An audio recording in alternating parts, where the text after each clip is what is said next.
माघ की अमावस्या, और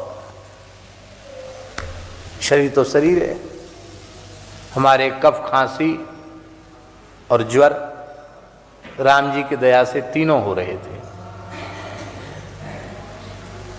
और प्रयाग में खेमका जी के यहाँ हम थे, माघ मेला था,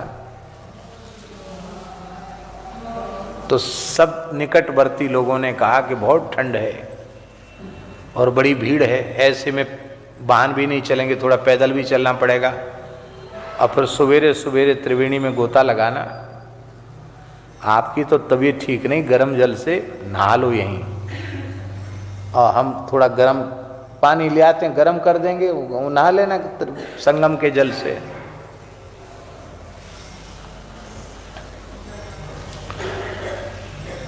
दास के गले बात उतरी ही नहीं। हमने कहा भाई देखो ऐसा है, हमने कहा भाई देखो ऐसा है, अमर होके तो आए नहीं है, ज्यादा यही होगा कि कहूँ मर जाएंगे, इससे ज्यादा तो कुछ नहीं होगा, इससे मंगलमय और क्या होगा। लेकिन इतनी पवित्र तिथि मौनी अमावस्या, देव दनुज किन्नर मुनि श्रेणी, सादर मज्जहि सकल त्रिवेणी, और हम ऐसे भाग्यहीन कि यहीं रहकर हम स्नान न करें, ये संभव नहीं। मरें चाहे जिए, शरीर अनित्य है, लेकिन शरीर से जो धर्म का आचरण किया जाता वो नित्य है। तो नित्य का आदर करके अनित्य की उपेक्षा कर दो, पर नित्य की उपेक्षा मत करो। महाराज क्या बतावें, क्या चमत्कार आपको सुनावें। हमारे गोता लगाने से सब खत्म हो गया। ठंड में गोता लगाने से बीमारी बढ़ी नहीं, उसके बाद आराम होने लगे, ठीक हो गए। त्रिवेणी तो साक्षात त्रिवेणी है। प्रत्यक्ष हैं गंगा जी यमुना जी, संदेह नहीं करना। आपके भीतर इतना सा भी भाव हो गए,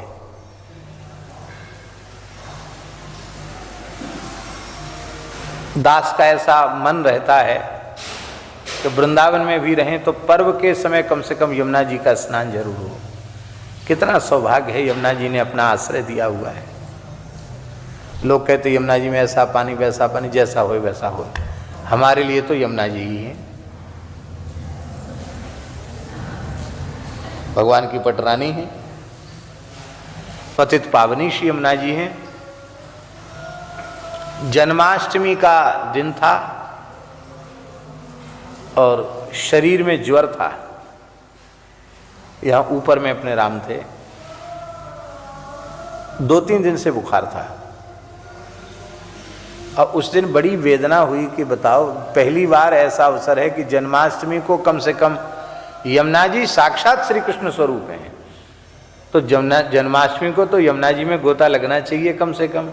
यमुना जी में आचमन करें, यमुना जी में गोता लगे, कुछ तो करें। तो राधिका दास जी बरसाने से आए, तो हमने कहा कि एक काम आप हमारा कर सकते हो। क्या काम? तो हमने कहा लोग तो हमको मने कर रहे हैं, पर केसी घाट तक अपनी गाड़ी से हमको ले चलो, यमुना जी का दर्शन करके कम से कम प्रणाम तो कर लेंगे। और भादों की यमुना जी, खूब जल था यमुना जी में, खूब जल कुंभी बह के आ रही। और ये जो केसी घाट है ना, केसी घाट के वो यमुना जी की जहाँ आरती होती है ऊपर तक पानी था, 1-2 सीढ़ी बाकी थी, सब पानी में डूबा हुआ था। तो हम थे, राधिका दास जी थे, रूंगटा जी, दीनबंधु था, हम लोग थे। जैसे वहां गए तो अब हमारा मन किया स्नान का, और रात्रि के 8-9 बज रहा था, 8 बज रहा होगा, 8 साढ़े 8 बज रहा होगा। मैंने कहा मैं पूछूंगा तो लोग कहेंगे कि आचमन की कह के आए हो, अब यहाँ गोता लगा रहे हो। तो मैंने कहा पूछना किसी से नहीं, तुरंत अचला उतारा, लंगोटी साफी भी नहीं ले गए थे, नहाने के विचार से गए नहीं थे। तुरंत अचला लंगोटी उतारा और लंबी डंडौत जमुना जी को करके जय जमुना मैया की। अब अगली जन्माष्टमी तक जिंदे रहेंगे इसका कोई ठिकाना थोड़ी है, जो सामने से उसका लाभ ले लो। अब जब दास ने गोता लगाया तो फिर जो साथ में थे उनको भी शर्म आई थोड़ी, तो वो भी गोता लगाए। खूब मिट्टी, बरसा में मिट्टी चलती ना जल में, मटमैला जल था, मिट्टी खूब थी, जलकुंभी थी। पर हम आपको क्या कहें,